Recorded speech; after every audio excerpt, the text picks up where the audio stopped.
खुलुमबाय गोजोन फुंबिलिनि बयनिसिमबो गाहाम हामलायनायजों लोगोसे नोंथांमोनखौ आंनि एसबी बड निउज चेनेलाव बयखौबो बरायबावनाय थाबाय। आं सिबिरानि ब्रह्म नोंथांमोननि थाखाय आं फिन गोदान खौरां लानानै फैबावबाय। आसा खालामो खौरांखौ नोंथांमोना जोबजासिम नायलांगोन। फिन रां जाख्ल'नायनि दायाव हमजादों सोरखारि मावख'गिरि।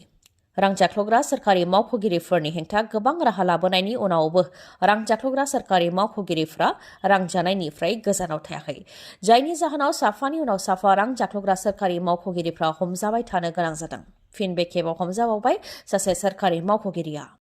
बे खेबाव रां जाख्ल'नायनि दायाव हमजादों सासे साब इन्सपेक्टर। रङिया पुलिस थानानि साब इन्सपेक्टर आइबटम्बी सिंहआ 10,000 रां दाबि खालामनानै जेयाव नांदों। Directorate of vigilance and anti corruption टीमनि आखायाव हमजानो गोनां जादों साब इन्सपेक्टर आइबटम्बी सिंहआ। डिपार्टमेन्टेल प्रसिडिंआव साखि महरै खामानि मावनो थाखाय 10,000 रां दाबि खालामदोंमोन साब इन्सपेक्टर बिथाङा, जायनि थाखाय सोलो खालामनानै रां लाफुबाय थानाय समावनो directorate of vigilance and anti corruption टीमनि आखायाव हमजानो गोनां जादों साब इन्सपेक्टर आइबटम्बी सिंहआ। 3 जानुवारि 2024 आसामनि थाखाय मोनसे दुखुनांथाव जारिमिन जानानै थासिगोन। लावखार ओंखाम जानो थांनाय गंसे बासआ ट्राकजों गोख्रोङै सौग्रावलायनायाव 12 सुबुंनि जिउ खहा जादों, जेराव गंसे गामिनिनो 11 सुबुङा जिउ खोमानो गोनां जादों। बे दुखुनांथाव आरो बिखा खामथाव जाथाया गलाघाटनि देरगावनि बालिजानि राजा लामायाव जादों। जाय जाथायजों जायगायावनो 11 जिउ खोमानो गोनां जादों आरो 2 देहा फाहामसालियाव जोबथा हां लाहैदों। फोरमायथिनाय बादिब्ला गलाघाटनि बरो गावनि थागिबिफोर गासै 49 फुंनि 3 रिंगासो समावनो बासजों लावखार ओंखाम जानो थाखाय न'निफ्राय ओंखारदोंमोन।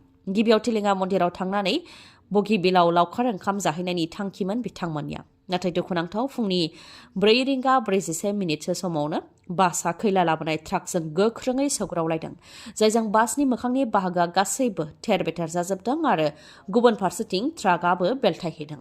जायनाखि बासनि मोखांनि बाहागोआ गासैबो थेर-बेथेर जाजोबदों, बेनिखायनो बासनि मोखाङाव जिरायनाय सुबुंफोरा फ्राय जिउ खोमानो गोनां जादों।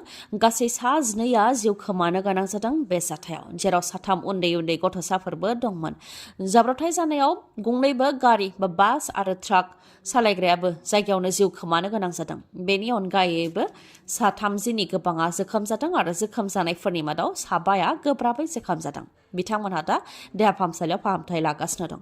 दुखुनांथाव आरो गिथावना बे जाथायाव गामि दरसेनिनो 11 सुबुंनि जिउ खहा जानायजों गामियावनो खोमसिनि जोमै साग्लोबदों। बेनि अनगायैबो खायफानिया नखरसेनिफ्रायनो 4-5 सुबुंनि जिउबो खहा जादों।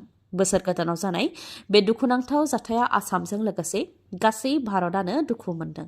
जाथायनि सायाव भारतनि गाहाय मन्थ्रि नरेन्द्र मदि बिथाङाबो दुखु मोननाय फोरमायथिदों आरो पिएम अफिसनिफ्राय जिउ गोमानाय नखरनो 2 लाख राङै होनो थाखाय फोसावनायजों लोगोसे जोखोम जानायनो 50,000 रां होनो थाखायबो फोसावदों। जाब्रबथाय जानाय जाथायखौ नुनाय बा खोनानाय सुबुंफोरा फोरमायथिनाय बायदिब्ला फुंनि समाव गोख्रों सौदावलायनाय सोदोब खोनानाय लोगो लोगोनो न'निफ्राय ओंखारबोनानै नायफैनायाव थेर-बेथेर जानाय जाथायखौ नुनो मोन्दोंमोन, जेराव सोरनाबा खर' गैया, सोरनाबा आखाइ बा आथिं गैया, बेबायदि थासारिखौ नुनो मोन्दोंमोन। उनाव गामिनि सुबुंफोरा ओंखारबोनानै रैखा खालामनायनि खामानिखौ मावफैदों होननानै फोरमायथिदों आरो जायफोर उन्दै गथ'साफ्रा थैदों बिथांमोनहा गाव गावनि बिमाखौ गोबानानैनो जेबो मिथियालासे जिउ खोमादों होननानै दुखु फोरमायथिदों। बेनि अनगायैबो बे गिख्रंथाव जाब्रबथाया खुवा खुनायजों लोगोसे गारि सालायग्रानि गोरोन्थि आरो माहारियारि राजा लामाखौ बानायबाय थानायनि जाहोनाव लामानि दिगखौ सोलाय-सोल' खालामनायनि थाखाय जानो हागौ होननानैबो सावरायदों सुबुंफोरा। रेलगारि स्टेशनफोराव माखासे खामानि सोलिबाय थानायनि थाखाय गोबां रेलगारिफोरखौ केन्सेल खालामदों आरो माखासे रेलगारिखौ माखासे लामासिम बन्द खालामदों। जेरै केन्सेल जानाय रेलगारिफोरनि फारिलाइया जाहैबाय 15753 आलिपुरदुवार जंक्शन गुवाहाटी सिफुं एक्सप्रेसआ 3 जानुवारिनिफ्राय 8 जानुवारिसिम बन्द थागोन। 15754 गुवाहाटी आलिपुरदुवार जंक्शन सिफुं एक्सप्रेसआ 3 जानुवारिनिफ्राय 8 जानुवारिसिम बन्द थागोन। 15602 गुवाहाटी धुबरी एक्सप्रेसआ 3 जानुवारिनिफ्राय 8 जानुवारिसिम बन्द थागोन। 15601 धुबरी गुवाहाटी एक्सप्रेसआ 4 जानुवारिनिफ्राय 9 जानुवारिसिम बन्द थागोन। बेबायदिनो माखासे रेलगारिफ्रा बन्द थागोन आरो माखासे रेलगारिफ्रा माखासे लामासिमल' बन्द थागोन। बन्द जानाय रेलगारिनि फारिलाइखौ नोंथांमोनहा स्क्रिनावबो नायनानै लानो हागोन। नभेम्बर थांबाय, डिसेम्बर दान थांबाय आरो बोसोर गोदाननि रंजानायाबो खावसे थांबाय। बेनि उनावसो सिरि मोनदों आसाम सरकारा। आसामाव गिख्रंथाव लामानि जाब्रबथाय जानायनि उनावसो लावखार ओंखाम जानायखौ लानानै एसअपि फोसावदों आसाम सरकारनिफ्राय।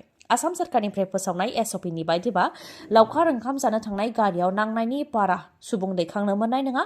लावखार ओंखाम जाग्रा थावनिनि खाथि खाला जौ फाननो मोननाय नङा। बेनि अनगायैबो गारि सालायग्राया जेखिजाया निसा थानाय जाग्रा बेसाद बा लोंग्रा बेसादखौ लोंनो बा जानो मोननाय नङा। गारियाव गोबारै सोदोब दामनानै दामनो देनो मोननाय नङा। सान ओंखारनायनि सिगां लावखार ओंखाम जानो थांनो मोना आरो सान हाबनायनि सिगांनो लावखार ओंखाम जाग्रा थावनिनिफ्राय ओंखारबोनो नांगोन। बेनि अनगायैबो खुवा खुनायाव जाहाथे लावखार ओंखाम जानो ओंखारा बेनि थाखायबो सांग्रांथि होदों। लावखार ओंखाम जाग्रा थावनियाव जाहाथे थोजासे गारि दोनग्रा थायो बेनि थाखायबो एसअपिआव फोसावदों। लोगोसेनो जौ फानग्रा धाबाफोराव लकेल पुलिसा रेड खालामबाय थागोन। जौ लोंनानै गारि सालायोबा लाइसेन्सआ केन्सेल खालामजागोन। बेनि अनगायैबो आरसिआ केन्सेल नङाबा सासपेन्ड खालामजागोन। डाम्पारफोरनि हिट एन्ड राननि सायाव भारत सरकारा जि आयेन फोसावदोंमोन बे आयेना बोखांजाफिननो हासिगौ। फोरमायथिनो गोनांदि लामा सामायाव डाम्पारा जुदि सोरखौबा जाब्रबथाय खालामोब्ला खैफोदाव गोग्लैनाय सुबुंखौ देहा फाहामसालियाव लाङालासे जाथायथिलिनिफ्राय खारखुमानानै पुलिस थानायावल' रिपर्ट होयोब्ला बेनि हेंथा डाम्पार सालायग्राखौ 10 बोसोर जोबथेसालिनि साजा फोसावनायजों लोगोसे 10 लाख रांसिम जुरिमाना होनांनो हागौ होननानै भारत सरकारा आयेन फोसावदोंमोन। नाथाय बे आयेनखौ भारत सरकारा फोसावनाय लोगो लोगोनो गासै भारतावनो डाम्पार सालायग्राफोरा धरना होदों। अल इन्डिया मटर ट्रान्सपर्ट कंग्रेसआबो भारत सरकारजों बे जेंनानि सायावनो सावरायदोंमोन। बे सावरायनायनि उनावनो हिट एन्ड राननि सायाव भारत सरकारा जि आयेन फोसावदोंमोन बे आयेना बाहायजानाय नंला। बेनि थाखाय भारत सरकाराबो खोथा होदों आरो भारत सरकारा बेनि सायाव थाबैनो खौरां बिबुंसार फोसावगोन होननानैबो मिथिहोदों अल इन्डिया मटर ट्रान्सपर्ट कंग्रेसनिफ्राय। लोगोसे डाम्पार सालायग्राफोरा जि धरना होनाय हाबाफारि लागासिनो दं बेखौ जाहाथे बन्द खालामो बा दोनथ'यो बेनि थाखायबो भारत सरकारनिफ्राय बुंथिदों होननानै मिथिहोदों। गोदान मटर साइकेल बा स्कुटि बायनो गोसो दंब्ला नोंथांमोननि थाखाय मोनसे गोजोनथाव खौरां।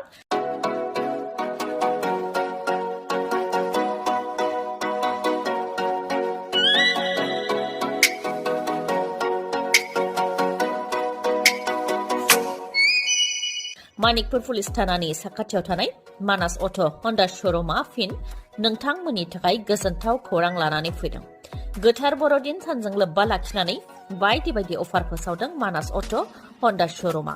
अफारफोरा जाहैबाय जायखिजाया मटर साइकेल बा स्कुटि बायोबा नोंथाङा बेसेन नाङालासे गंनै हेलमेट मोननो हागोन।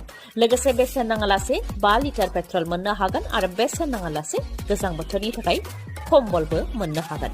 बेनि अनगायैबो नोंथाङा मोननो हागोन 1000 केशबेक, अदेबानि नोंथाङा 1000 रांबो मोनफिननो हागोन। अब्ला नोंथाङा गोनो गोथो जानांगौनि जेबो गोनांथि गैया। थाबैनो नोंथाङा मानिकपुर पुलिस थानानि साखाथियाव थानाय मानास अट' हन्डा श'रुमनिफ्राय गोदान मटर साइकेल बा स्कुटिखौ लायनो हागोन।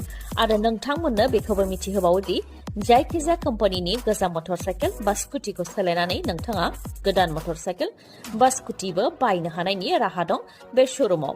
बेनि अनगायैबो नोंथाङा गोजान जानथायनिब्ला हम डिलिभारि खालामनायनिबो राहा दं बे श'रुमाव। आबुङै मिथिबावनो थाखाय 7002601255 नङाबा 9101272776 बे नाम्बाराव खौरां लाहरनो हागोन। गोजोन्थों। दिनैनि खौराङा एसेनोसै। खौरांखौ जोबजासिम नायनायनि थाखाय गोजोन्थों। नोंथाङा आंनि चेनेलाव गोदानबा सानफ्रामबो फुंनि समाव खौरां मोननो थाखाय चेनेलखौ साबस्क्राइब खालाम आरो बेल आइकनखौबो क्लिक खालाम। लोगोसे खौरांखौ मोजां मोनदोंबा लाइक, कमेन्ट आरो शेयार खालामनो दाबाव। गोजोन्थों।